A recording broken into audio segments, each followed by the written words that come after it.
और सीधे अब आपको पश्चिम बंगाल लेके जाते हैं, जहां प्रधानमंत्री जनसभा को संबोधित कर रहे हैं। मारने के लिए तैयार बैठा है, लेकिन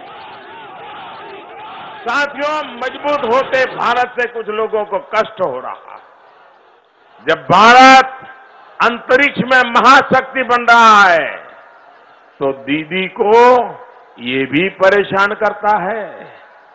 जब भारत आतंक पर शक्ति दिखाता है, तब दीदी को इससे भी मुसीबत होती है।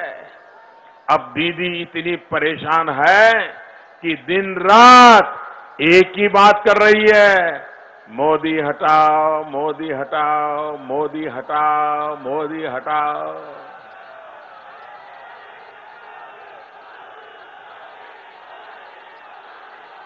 अरे आप लोगों के प्यार और आशीर्वाद के रहते हुए कोई मोदी को हटा सकता है क्या?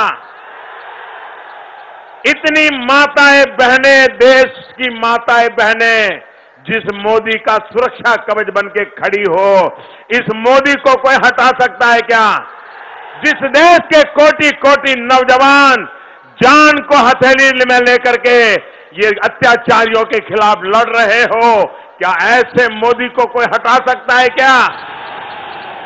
साथियों, मां माटी मानुष का वादा एक तरफ है और तृणमूल की सच्चाई दूसरी तरफ।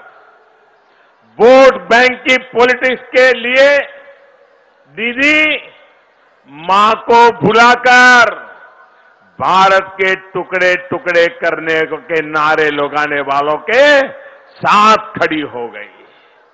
ये मां का अपमान है। आपने राजनीतिक फायदे के लिए घुसपैठियों को बचाकर दीदी ने माटी के साथ भी विश्वासघात किया है। पश्चिम बंगाल के लोगों को टीएमसी के गुंडों के हवाले करके उन्होंने मानुष की सारी उम्मीदें तोड़ दी है, उसका जीवन मुश्किल में डाल दिया है। भाई और बहनों, दीदी अब ऐसे लोगों का साथ दे रही है जो भारत में 2 प्रधानमंत्री चाहते हैं। क्या भारत में 2 प्रधानमंत्री होने चाहिए? एक हिंदुस्तान में, एक जम्मू कश्मीर में, ऐसी कल्पना आप कर सकते हैं? अरे दीदी, ये आपके साथी चिल्ला चिल्ला करके कह रहे हैं कि भारत के 2 प्रधानमंत्री होने चाहिए। देशवासियों को पता होना चाहिए, बंगाल की धरती को पुनः स्मरण होना चाहिए। इसी बंगाल की धरती का एक सपूत, इसी बंगाल की धरती का एक लाल, जिसने एक प्रधान, एक निशान, एक विधान के लिए अपना बलिदान दे दिया, वो डॉक्टर श्यामा प्रसाद मुखर्जी इसी बंगाल की धरती थी। देश की एकता, अखंडता के लिए ये 2 प्रधान के सपनों को चूर करने का काम ये बंगाल की धरती के वीर बेटे ने किया था। और दीदी, आप उनके साथ बैठी हो, ये बंगाल का अपमान है कि नहीं है?